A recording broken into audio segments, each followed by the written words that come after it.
गंग गणपते नमः। आप सभी का आपके अपने चैनल पर बहुत बहुत स्वागत है। आज इस वीडियो में हम बर्बरीक जी की कथा सुनेंगे। आप सबको महाभारत का युद्ध तो याद ही होगा और आप उसके हर एक पात्र को भी भली भांति जानते होंगे, मगर शायद आप बर्बरीक जी के बारे में अधिक नहीं जानते होंगे। तो चलिए कुछ अनसुनी बातें आपके साथ साझा करते हैं। भीम और हिडिंबा के पुत्र घटोत्कच शूरवीर योद्धा थे। घटोत्कच अपने परिजनों के दर्शन के लिए इंद्रप्रस्थ आए तो भगवान श्री कृष्ण ने पांडवों से घटोत्कच का शीघ्र विवाह कराने को कहा। पांडवों ने भगवान श्री कृष्ण से अनुरोध किया कि वह घटोत्कच के लिए योग्य वधू सुझाएं।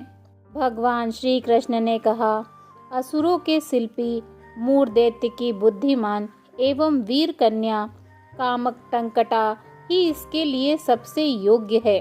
मूर पुत्री मोरवी ने शर्त रखी है कि वह उस वीर से ही विवाह करेगी जो उसे शास्त्र और शस्त्र दोनों विद्याओं में परास्त कर दे। मैं घटोत्कच को स्वयं दीक्षित कर मोरवी का वरण करने भेजूंगा। भगवान श्री कृष्ण द्वारा शिक्षित होकर घटोत्कच मोरवी का वरण करने उनके दिव्य महल पहुँचे। देवी कामाख्या की अनन्य भक्त मोरवी शस्त्र विद्या में पारंगत थी। कामाख्या देवी ने उसे कई दिव्य शक्तियां दी थीं। उसके महल के द्वार पर उन वीरों की मुंड मालाएं लटक रही थी जो मोरवी से विवाह के लिए आए थे, किंतु परास्त होकर अपने प्राण गंवा बैठे। घटोत्कच मोरवी के समक्ष उपस्थित हुए। मोरवी घटोत्कच के रूप एवं सौंदर्य पर मुग्ध हो गई। मोरवी को आभास हुआ कि यह कोई साधारण पुरुष नहीं है, फिर भी उसने परीक्षा लेने की ठानी।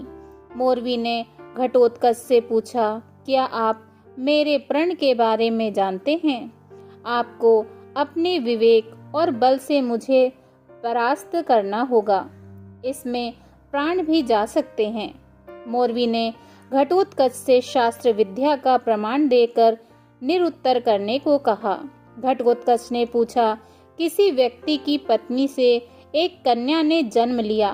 कन्या को जन्म देते ही वह चल बसी। कन्या के पिता ने उसका पालन पोषण कर बड़ा किया। जब वह कन्या बड़ी हुई तो पिता की बुद्धि भ्रष्ट हो गई। वह अपनी पुत्री से बोला, मैंने अज्ञात स्थान से लाकर तुम्हारा पालन पोषण किया है, अब तुम मुझसे विवाह रचाकर मेरी कामना पूरी करो। उस कन्या को सत्य का पता नहीं था। अनजाने में वह अपने पिता से विवाह कर लेती है। दोनों से उन्हें एक बेटी पैदा हुई। यह बताओ कि वह कन्या उस नीच कामी पुरुष की पुत्री हुई या दोहित्री? मोरवी निरुत्तर हो गई। उसने शस्त्र विद्या में घटोत्कच को परास्त करने के लिए अपना खेटक उठाया। तभी घटोत्कच ने मोरवी को पृथ्वी पर पटक दिया। मोरवी घटोत्कच के हाथों शास्त्र और शस्त्र दोनों विद्याओं में परास्त हो चुकी थी। उसने अपनी पराजय स्वीकार करते हुए घटोत्कच से विवाह की हामी भर दी। घटोत्कच ने कहा, सुभद्रे, उच्च कुल के लोग चोरी छुपे विवाह नहीं करते हैं। तुम आकाशगामिनी हो। अपनी पीठ पर बिठाकर मुझे मेरे परिजनों के निकट ले चलो। हम दोनों का विवाह उनके समक्ष ही होगा। मोरवी घटोत्कच को अपनी पीठ पर बिठाकर उनके परिजनों के समक्ष ले गई, जहां भगवान श्री कृष्ण एवं पांडवों की उपस्थिति में घटोत्कच का विवाह मोरवी के साथ विधि विधान से हुआ। मोरवी ने एक बालक को जन्म दिया।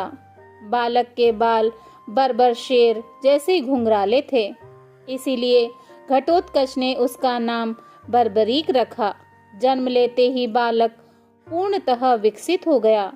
जब बालक को लेकर महाबली घटोत्कच भगवान श्री कृष्ण के समक्ष उपस्थित हुए, तब भगवान श्री कृष्ण ने बर्बरीक को आशीष दिया।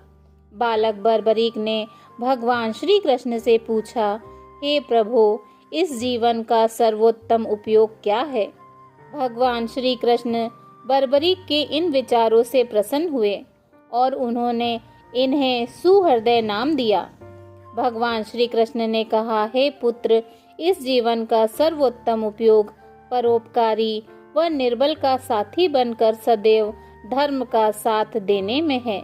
इसके लिए तुम्हें शक्तियां अर्जित करनी पड़ेंगी। इसलिए तुम महिसागर क्षेत्र में सिद्ध अंबिकाओं व नव दुर्गाओं की आराधना कर शक्तियां प्राप्त करो। भगवान श्री कृष्ण के आदेश से बर्बरीक ने महिसागर क्षेत्र में सिद्ध अंबिकाओं की आराधना की। प्रसन्न होकर भगवती जगदम्बा ने वीर बर्बरीक को 3 बाण एवं कई शक्तियां प्रदान की। दिव्य बाणों से तीनों लोकों में विजय प्राप्त की जा सकती थी। देवी ने उन्हें चंडील नाम से अलंकृत किया। सिद्ध अंबिकाओं ने वीर बर्बरीक को आदेश दिया कि वह उनके परम भक्त विजय नामक ब्राह्मण की सिद्धि पूर्ण कराने में सहायता करें। वीर बर्बरीक की सुरक्षा में विजय ने यज्ञ आरंभ किया। बर्बरीक ने उस सिद्ध यज्ञ में विघ्न डालने आए पिंगल, रेपलेंद्र, दुर्हा तथा 9 कोटि मांसभक्षी पलासी राक्षसों का अंत कर यज्ञ को विधिवत पूर्ण कराया। वीर बर्बरीक ने ब्रह्मचारी होने का प्रण लिया था। उन्होंने पृथ्वी और पाताल के बीच मार्ग में नाग कन्याओं का विवाह प्रस्ताव यह कहकर ठुकरा दिया कि उन्होंने आजीवन ब्रह्मचारी रहकर सदैव निर्बल एवं असहाय लोगों की सहायता करने का व्रत लिया है। अज्ञातवास झेल रहे पांडव एक दिन चंडिका देवी के दर्शन को चंडिका स्थान पहुँचे। बहुत थके होने के कारण वे थोड़ा विश्राम करने लगे। भीमसेन को बहुत जोर से प्यास लगी। उन्हें चंडी देवी का कुंड नजर आया। युधिष्ठिर ने भीम को सावधान किया कि अगर हाथ पैर धोने हो तो कुंड से पानी निकालकर बाहर धोना, अन्यथा जल दूषित करने का दोष लगेगा। भीम प्यास से व्याकुल थे। कुंड देखकर उन्हें युधिष्ठिर की चेतावनी याद नहीं रही। कुंड में प्रवेश किया और हाथ मुंह धोने लगे। देवी चंडिका के सेवक बर्बरीक ने उन्हें ऐसा करते देख जोरदार आवाज में टोका। बर्बरीक ने कहा, तुम देवी के कुंड में हाथ पैर धो रहे हो।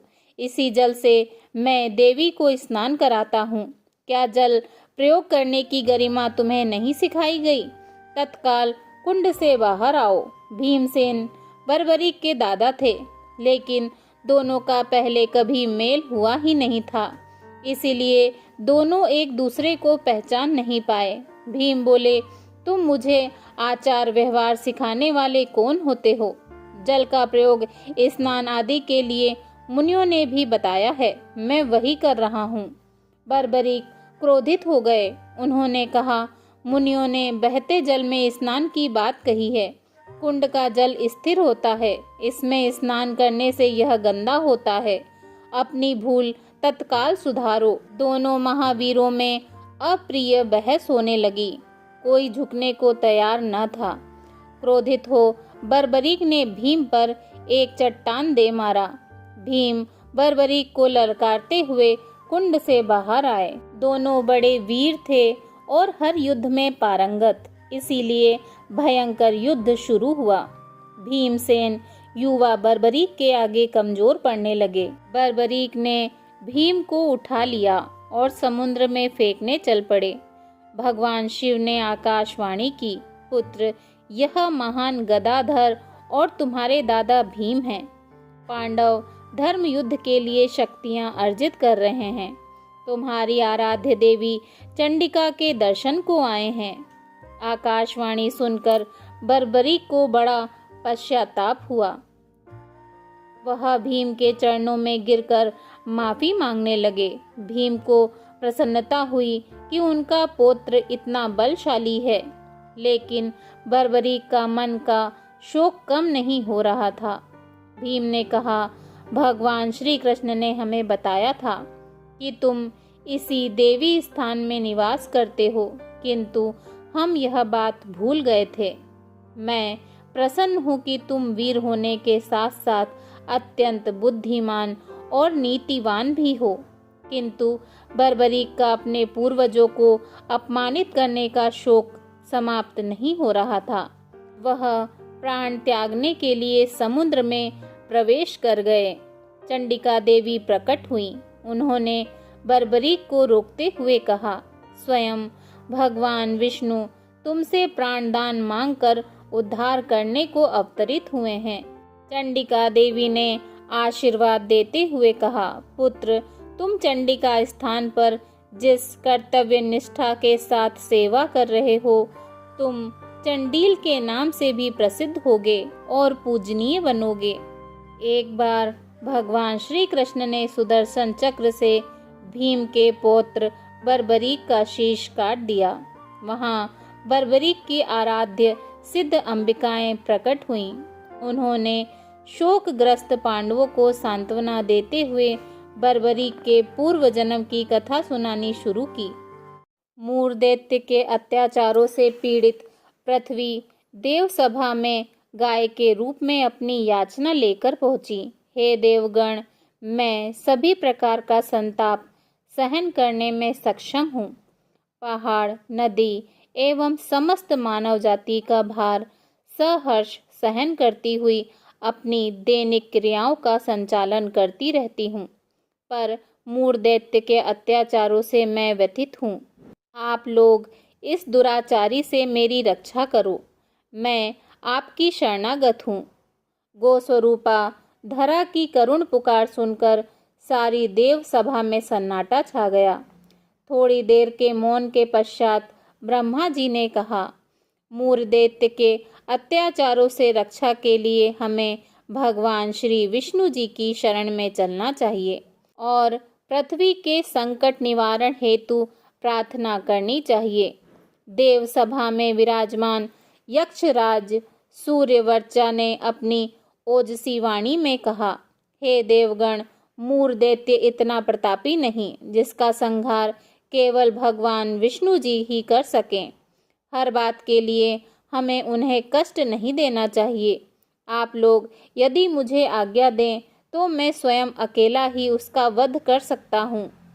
सूर्यवर्चा की बात सुनकर ब्रह्मा जी बोले, नादान, मैं तेरा पराक्रम जानता हूँ।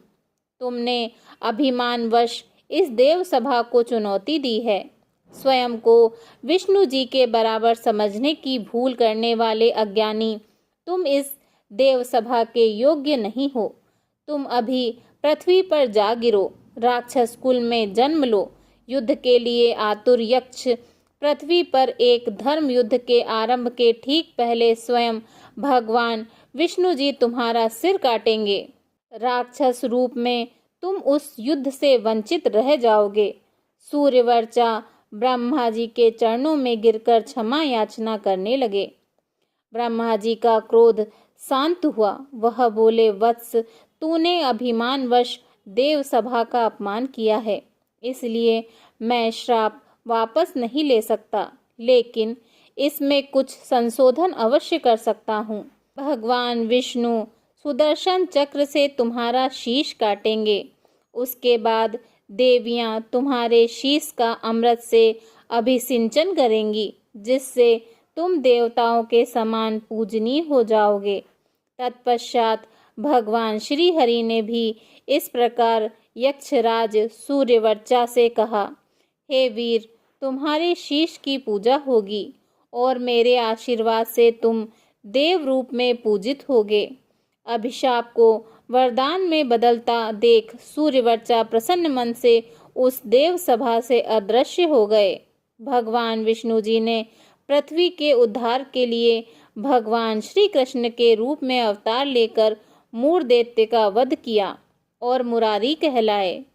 पिता के वध का समाचार पाकर मूर दैत्य की पुत्री मोरवी अजय अस्त्र शस्त्र से सुसज्जित हो भगवान श्री कृष्ण से युद्ध करने लगी। मोरवी अपने अजय खेटक से भगवान के सारंग धनुष से निकलने वाले हर तीर के टुकड़े टुकड़े करने लगी। दोनों में घोर संग्राम हुआ। भगवान श्री कृष्ण के पास सुदर्शन चक्र के प्रयोग के अतिरिक्त कोई विकल्प नहीं था। जो ही भगवान श्री कृष्ण ने अपना अमोघ अस्त्र हाथ में लिया, उसी समय माता कामाख्या अपनी भक्त मोरवी के रक्षार्थ वहां पर उपस्थित हो गईं। देवी ने मोरवी को भगवान श्री कृष्ण के बारे में बताया। जिस महारथी से तू संग्राम कर रही है, यही भगवान श्री कृष्ण तेरे ससुर होंगे। इनकी शरणागत होकर इच्छित वरदान मांग ले। मोरवी ने शांत होकर भगवान श्री कृष्ण को प्रणाम कर आशीर्वाद लिया। उपस्थित लोगों को यह वृत्तांत सुनाकर देवी चंडिका ने पुनः कहा, मोरवी नंदन का उद्धार स्वयं भगवान ने किया है, इसलिए आपको शोक नहीं करना चाहिए। भगवान श्री कृष्ण ने वीर बर्बरीक के शीश को रणभूमि में प्रकट हुई 14 देवियों, सिद्ध अंबिकाओं, कपाली, तारा, भानेश्वरी, चर्ची, एकबीरा, भूतालिका, सिद्धि, त्रिपुरा, चंडी, योगेश्वरी, त्रिलोकी और जेत्रा द्वारा अमृत से सिंचित करवाकर उसे देवत्व प्रदान करके अजर अमर कर दिया। नवीन जागृत शीश ने उन सबको प्रणाम किया और युद्ध देखने की अनुमति मांगी। भगवान श्री कृष्ण ने बर्बरीक को आशीर्वाद दिया, हे वत्स, जब तक यह पृथ्वी नक्षत्र सहित विद्यमान है, जब तक सूर्य चंद्रमा विद्यमान है, तुम तब तक पूजनीय रहोगे। तुम देवियों के स्थानों में देवियों समान विचरते रहोगे। अपने भक्तगणों में कुल देव समान मर्यादा पाओगे। कल्याणकारी रूप में तुम भक्तों के वात पित्त कफ जनित रोगों का नाश करोगे। पर्वत की चोटी पर विराजमान होकर युद्ध देखो। वासुदेव भगवान श्री कृष्ण के वरदान के बाद देवियां अंतर्ध्यान हो गईं।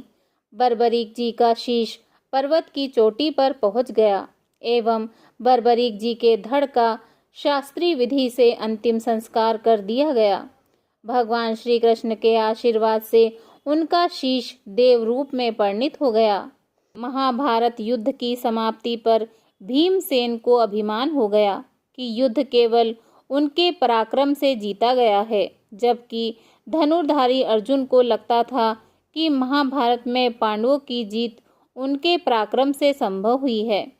विवाद बढ़ता देख अर्जुन ने एक रास्ता सुझाया। उन्होंने कहा कि युद्ध के साक्षी वीर बर्बरीक के शीश से पूछा जाए कि उन्होंने इस युद्ध में किसका पराक्रम देखा। पांडव वीर भगवान श्री कृष्ण के साथ वीर बर्बरीक के शीश के पास गए। उनके सामने अपनी शंका रखी। बर्बरीक ने उत्तर दिया कि मुझे इस युद्ध में केवल और केवल एक योद्धा नजर आए जो सबके बदले युद्ध कर रहे थे। वह थे भगवान श्री कृष्ण। कुरुक्षेत्र में सर्वत्र नारायण का सुदर्शन चक्र ही चलता रहा। यह युद्ध उनकी नीति के कारण ही जीता गया है।